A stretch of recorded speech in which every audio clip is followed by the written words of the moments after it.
Magandang araw sa lahat. Ako si Maylene Robledo mula sa Obtech M12. 18 taong gulang, nakatira sa Santa Irene, Prosperidad, Agusan del Sur. Paano ko nga ba ipinagmamalaki ang pagiging isang Pilipino?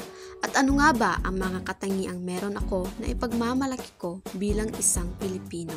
Mamalaki ko ang aking pagiging Pilipino sa pamamagitan ng pagsasabuhay ng mga katangiang nabanggit sa witing Pinoy ako ng Orange at Lemons, tulad na lamang ng pagpapatawad at umunawa. Ito ang nagbibigay daan sa akin na makipag-ugnayan sa iba ng may paggalang at pagmamahal, gaya ng pagkakaisa na ipinapakita ng mga Pilipino. Pagiging matatag at masipag. Ito ang katangiang nagpapakita ng ating kakayahang harapin ang anumang pagsubok. Higit pa rito, ipinagmamalaki ko ang aking pagmamahal sa pamilya at kultura. Ang mga katangiang nabanggit ko ay ilan lamang sa mga dahilan kung bakit ipinagmamalaki ko ang pagiging isang Pilipino.